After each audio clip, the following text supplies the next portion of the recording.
Hey everyone, hope you're doing well. I wanted to just bring up a brief.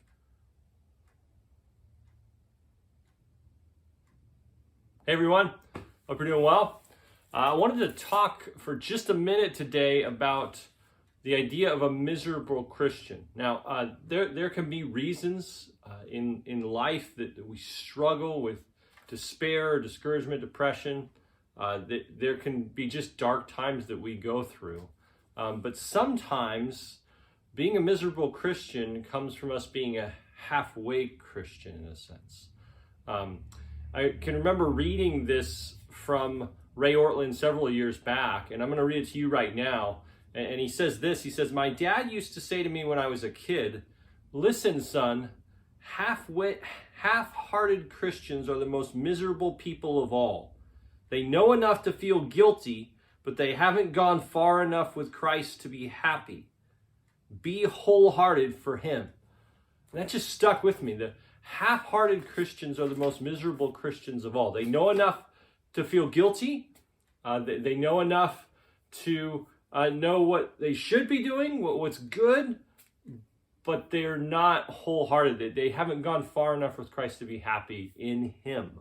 So I would challenge us to think through that. Again, there's all sorts of causes of depression, discouragement, so forth. But sometimes is it because we're half-hearted? Is it because we're just halfway in that we are under this sense that we're not where Christ wants us to be? We're lukewarm, and therefore we are miserable. And there's this conflict in us where we're living one way sometimes and trying to live another way at another time, and we're just kind of compromising halfway, and therefore we're miserable. And let me add to this, there's a whole nother level of misery if you aren't actually a Christian. If you aren't actually a Christian and you're kind of faking it, pretending, maybe you've even deceived yourself, that's misery, right? Because there's nothing real going on. You're not new, but you're trying to live out newness, and you don't have any newness to live it out. And you just feel all this pressure and guilt all the time, but there's nothing inside. That you don't have real communion with God, real joy in him, the real spirit in you, giving you life and affirming that you are God's child. And that's a miserable place to be. So maybe that's you even.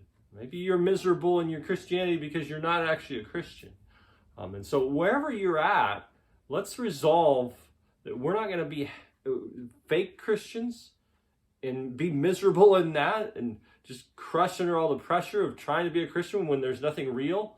And nor are we going to be half-hearted Christians. We got one foot in the world and one foot in God's kingdom, and miserable because of that. Let's be wholehearted for Christ. That is where joy is. That's where life is. So let's go for the real thing. Love you guys. Hope that's helpful. And talk to you soon. Thanks.